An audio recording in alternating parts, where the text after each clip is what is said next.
안녕하세요. 단단한 브랜드 원민입니다. 자, 오늘은 브랜딩과 마케팅 이야기에서 절대 빠지지 않는 단어에 대해서 한번 이야기를 해보려고 합니다. 바로 차별화인데요.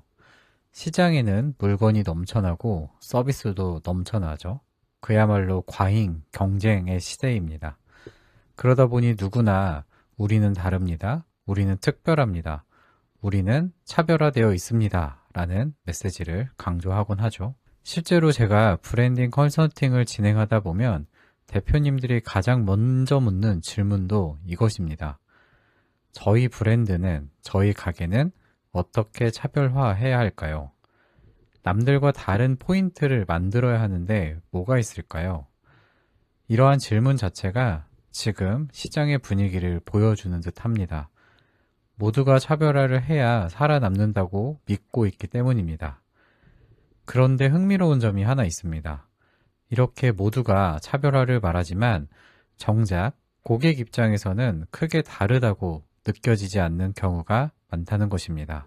저는 이와 같은 상황을 현장에서 굉장히 많이 경험을 했습니다. 예를 들어 같은 업종의 브랜드 인터뷰를 여러 곳 진행을 해보면은 사용하는 전달하는 메시지가 놀랄 만큼 비슷합니다. 정성, 프리미엄, 건강, 진심, 차별화된 서비스, 고객 중심과 같은 단어들이 반복됩니다. 모든 카페는 감성을 말하고, 식당은 신선함을 말하고, 교육 브랜드는 진정성을 말합니다. 물론 틀린 말은 아닙니다.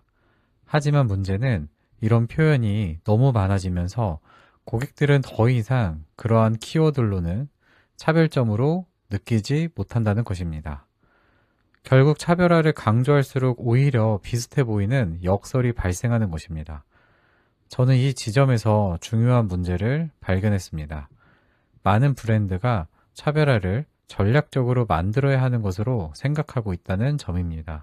물론 차별화는 브랜딩에 있어서 핵심적인 전략으로 취급받아 왔습니다. 하지만 저는 자영업자, 소상공인분들을 많이 만나다 보니까 차별화에 대한 생각을 조금 달리 하게 됐는데요. 그것은 무엇이냐면은 차별화의 핵심은 바로 개성이라는 것입니다. 자, 여러분들 개성 하면 무엇이 떠오르나요? 나만 가지고 있는 고유한 것과 같은 특별한 무언가가 떠올릴 것입니다. 자, 이처럼 개성은 억지로 만든다고 생기는 것이 아니라 내가 본래 지니고 있는, 내가 원래 가지고 있는 생각, 경험, 취향, 철학에서 자연스럽게 드러나는 것입니다. 그래서 저는 차별화를 찾는다라고 했을 때 먼저 대표님의 삶을 듣습니다.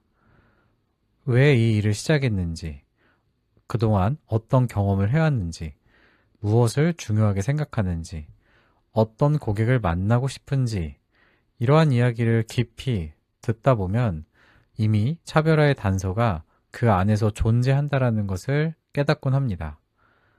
그런데 많은 분들이 그 부분을 보지 못하고 외부에서 차별화 포인트를 찾으려고 하십니다. 경쟁 브랜드를 분석하고 최신 트렌드를 따라가고 다른 업종의 사례를 나의 개성으로 가져옵니다. 하지만 이렇게 만든 차별화는 겉모습만 다를 뿐 깊이 있는 사회가 되지를 못합니다. 잠깐 개성에 대해서 좀 얘기를 해볼까요? 개성은 진짜를 추구하는 과정에서 드러납니다. 내가 중요하게 생각하는 것, 내가 잘하는 것, 내가 즐기는 것, 내가 불편하게 느끼는 것들을 깊이 들여다보면 그 안에 이미 차별화의 씨앗이 있습니다. 예를 들어 어떤 사장님은 손님과 오래 대화하는 것을 좋아합니다. 그 성향을 억지로 숨기지 않고 가게 운영에 반영하면 자연스럽게 손님과 소통하는 관계 중심의 가게가 됩니다. 또 어떤 분은 기록을 중요하게 생각합니다. 그러면 매장에서 고객 경험을 세심하게 관리하고 이러한 관리의 과정은 브랜드 스토리로서 축적됩니다. 이러한 차이는 전략으로 만드는 것이 아니라 내가 가지고 있는 성향을 그대로 드러내고 솔직하게 활용한 결과입니다. 저는 현장에서 이러한 과정을 정말 많이 봐왔는데요. 처음에는 차별화 포인트가 없다고 말하던 대표님이 자신의 취향과 성향, 그리고 이야기를 정리하는 과정에서 오히려 매우 강한 브랜드 방향을 발견하는 경우가 많습니다.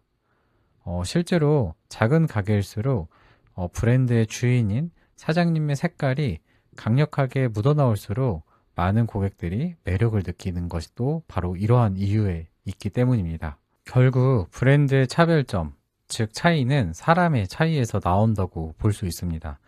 같은 기술을 사용해도 결과가 다른 이유, 같은 재료를 써도 분위기가 다른 이유, 같은 업종인데도 인상이 다른 이유는 운영자의 인간성, 취향, 가치관의 차이 때문입니다. 그래서 저는 브랜딩을 차이를 만드는 작업이 아니라 차이를 발견하는 작업이라고 말하곤 합니다. 이미 존재하는 나의 생각과 태도를 명확히 드러내는 과정이 브랜딩이라는 것입니다. 이 과정이 없으면 차별화를 아무리 고민해도 겉모습만 달라질 뿐 깊이 있는 차이는 만들어지지 않습니다.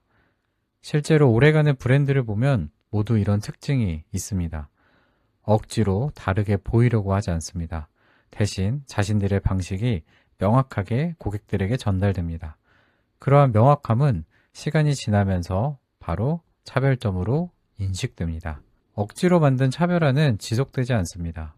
처음에는 새로운 것처럼 보일 수 있지만 운영자의 진짜 성향과 맞지 않으면 금방 흔들립니다.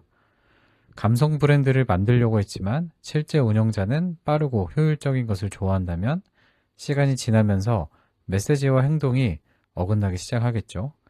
그리고 고객들은 정말 귀신같이 그 어긋남을 금방 알아차립니다. 반대로 자신의 성향과 맞는 방향으로 브랜드를 만들면 자연스럽게 일관성은 생깁니다.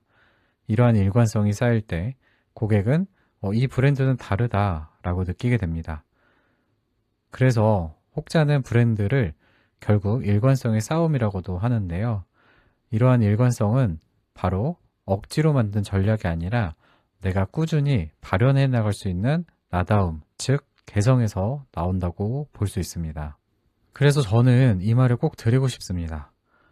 외부에서 나만의 차별점을 찾으려고 애쓰지 마시길 바랍니다. 나다워지시면 됩니다.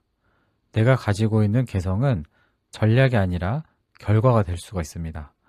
내가 진짜로 중요하게 생각하는 것을 선택하고 그것을 꾸준히 표현하면 결국 차이는 자연스럽게 드러납니다. 모두가 다르다고 말하는 시대일수록 억지로 만든 차별화는 오히려 더 비슷하게 보입니다. 하지만 나다움에서 나온 개성은 설명하지 않아도 나 자체가 또 내가 운영하는 그 브랜드 자체가 느껴집니다. 그리고 그 차이는 오래갑니다. 단단한 브랜드는 다르려고 노력한 브랜드가 아니라 자신다움을 끝까지 밀고 간 브랜드라고 볼 수 있을 것 같습니다. 저는 브랜드 현장에서 수많은 브랜드를 보며 이 사실을 반복해 확인을 했고 오늘 이야기를 통해서 여러분들께 전달해 드립니다. 차별화는 만들려고 할수록 멀어지고 나다움은 찾을수록 자연스럽게 드러나니 여러분이 가지고 있는 취향과 개성을 한번 실컷 발현해 보시기를 바랍니다. 자, 오늘은 이렇게 브랜드에서 항상 빼놓지 않고 나오는 차별점에 대해서 이야기를 나누어 봤습니다. 지금 내가 당장 차별점이 없다고 하더라도 여러분 스스로 어떤 개성, 취향, 가치관을 갖고 있는지 스스로를 돌아보면서 여러분들만의 차별점을 여러분 내면에서 한번 살펴보시기를 바랍니다. 지금까지 재미있게 잘 들으셨다면 좋아요와 구독 꼭 부탁드리고요. 그럼 저는 다음 이야기에서 뵙겠습니다. 감사합니다.